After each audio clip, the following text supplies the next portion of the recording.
अस्सलाम वालेकुम my YouTube family, कैसे हैं आप सब। आई होप आप सब खैरियत से होंगे। ये मेरा फर्स्ट व्लॉग है और व्लॉग स्टार्ट करने से पहले मैं आपको अपना इंट्रोडक्शन करवाना चाहूँगी।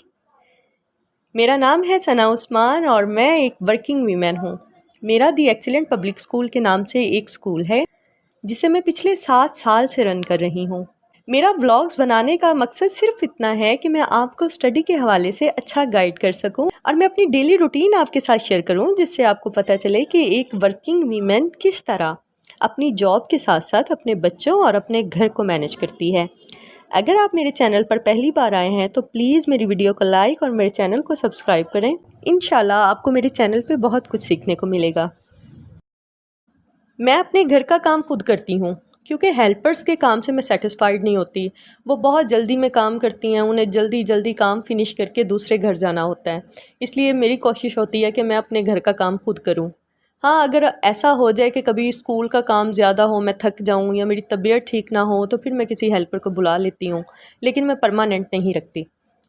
वैसे तो हर दूसरे दिन मैं वॉशिंग करती हूँ, लेकिन ईद की वजह से कपड़े काफ़ी इकट्ठे हो गए और मैं मशीन ना लगा सकी, तो आज फिर मैंने सोचा कि नाश्ते के फ़ौरन बाद सबसे पहले मैं वॉशिंग का काम ही करूँगी। यहाँ मैं अपना सूट हाथ से वॉश कर रही हूँ। कुछ कपड़े ऐसे भी होते हैं जिन्हें वॉशिंग मशीन में वॉश करने से डर लगता है, कहीं ये ख़राब ही ना हो जाए, तो फिर ऐसे कपड़े मैं हाथ से वॉश कर लेती हूँ। और ये ड्रेस तो वैसे भी मेरे लिए बहुत स्पेशल है क्योंकि ये मेरे हबी ने वेडिंग एनिवर्सरी पे मुझे गिफ्ट किया है। सो इसका ख्याल रखना तो बनता ही है।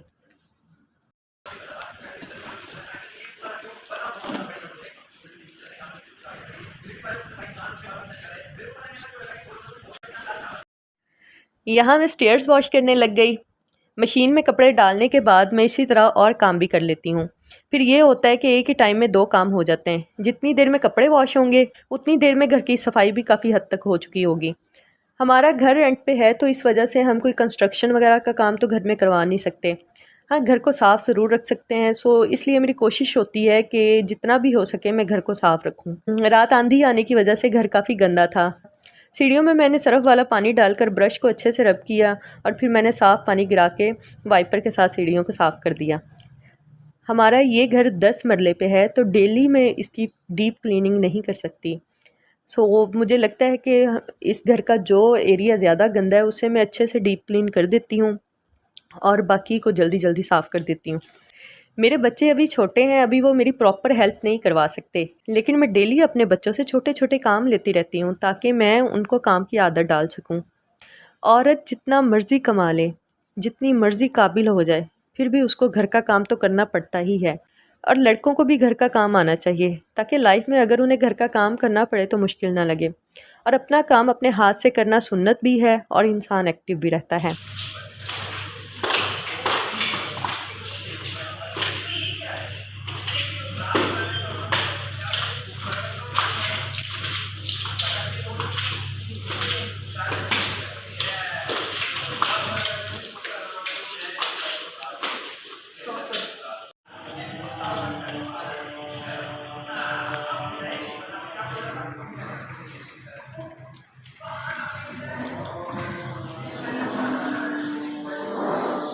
यहाँ मैं अपना सूट हाथ से वॉश कर रही हूँ। कुछ कपड़े ऐसे भी होते हैं जिन्हें वॉशिंग मशीन में वॉश करने से डर लगता है, कहीं ये ख़राब ही ना हो जाए, तो फिर ऐसे कपड़े मैं हाथ से वॉश कर लेती हूँ।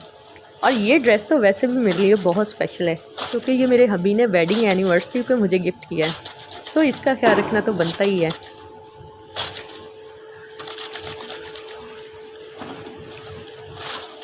मैंने ये सूट ईद पे कुछ देर के लिए पहना था, इसलिए ज़्यादा गंदा नहीं था। एक बात तो कंफर्म है, औरत जितना मर्ज़ी पढ़ लिख जाए, जितना मर्ज़ी कमा ले, लेकिन घरदारी उसे लाजमी आनी चाहिए क्योंकि घर होता ही औरत से है। औरत अपने अंदर के रंग अपने घर में बिखेर के उसे खूबसूरत बनाती है।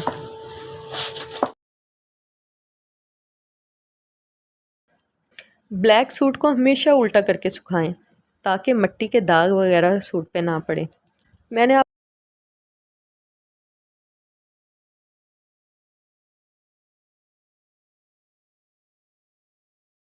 मैंने आपको ऑलरेडी बताया है कि हम रेंट के घर पे रहते हैं। वो सामने जो आपको घर नज़र आ रहा है, जहाँ सीढ़ी भी है, वो हमारा माशाल्लाह अपना घर बन रहा है। आप दुआ करें कि अल्लाह ताला खैरियत से हमारे घर को मुकम्मल करे और हम अपने घर जाएं। अपने घर की वैल्यू तो उन लोगों को पता होगी जो खुद रेंट पे रहते हैं। यहाँ मैंने सारे कपड़े वॉश कर लिए थे।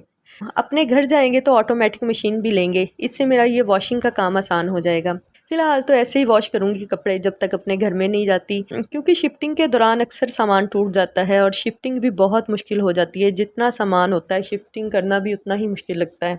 ये जो सामने आपको एक जैसी दो शर्ट्स नज़र आ रही हैं, एक शर्ट मेरी है और एक मेरी बेटी की है। हमने ईद पर एक जैसे कपड़े सिलवाए थे, बल्कि हर ईद पे हम एक जैसे कपड़े ही सिलवाते हैं। और मैं और मेरी बेटी ही नहीं, मेरे हस्बैंड और मेरे बेटों को भी एक जैसे ही कपड़े होते हैं। बहुत अच्छा लगता है जब सुबह सुबह हम रेडी होकर ईद की नमाज़ पढ़ने के लिए एक जैसे कपड़े पहन के जाते हैं। कपड़े वॉश करने के बाद मुझे बहुत ज़्यादा भूख लग रही थी और मैंने फ्रिज खोली तो वहाँ रात वाले दाल चावल पड़े थे। रात मैंने दाल चावल और मटन कोरमा बनाया था। वही दाल चावल फिर मैंने फ्रिज से निकाले और मेरी बेटी को भी भूख लगी। उसने कहा मम्मा मैंने दाल चावल नहीं खाने, मैंने रोटी खानी है, तो फिर मैंने उसके लिए रोटी बना दी। असर की नमाज़ पढ़ने के बाद मैं अपने बच्चों को लेकर पार्क चली गई। मेरे 2 बेटे और 1 बेटी है। अबीहा मुझे कह रही थी मम्मा जान मेरी वीडियो ना बनाएं, इसलिए वो बार बार अपना फेस छुपा रही है। अली आपका हैंड आ जाएगा, पीछे हट जाओ। अबीहा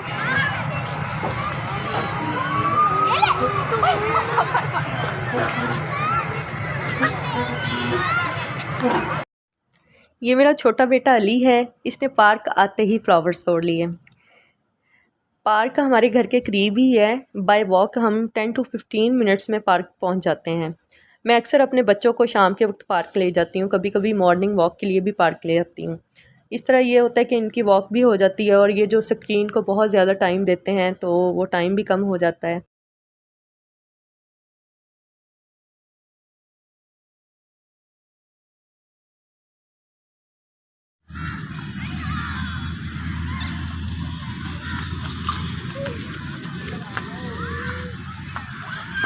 पार्क आके बच्चे खाने पीने को ना मांगे ये तो हो ही नहीं सकता। एक दूसरे के पीछे भागने के बाद इन्हें भूख लग गई थी, प्यास लग गई थी, तो अब ये फ्रेश हो रहे हैं। अली क्या पी रहे हो? लेकिन ये जंपिंग वगैरह फिनिश हो गई है। स्लाइड ज़रूर लेते हैं, जंपिंग ज़रूर करते हैं। जब मैं बच्चों को पार्क लेके जाती हूँ तो उन्हें मैं बताती हूँ कि आज आपको पॉकेट मनी मैंने नहीं देनी, जो आपकी पॉकेट मनी है उस पॉकेट मनी के आपने पार्क में राइड्स वगैरह लेने हैं। ये मैं इसलिए करती हूँ ताकि बच्चों को चेक एंड बैलेंस का पता चले। यहाँ पे अपना आज का व्लॉग मैं ख़त्म करती हूँ। इंशाल्लाह कल आपको नए व्लॉग के साथ मिलूँगी। अल्लाह हाफिज़।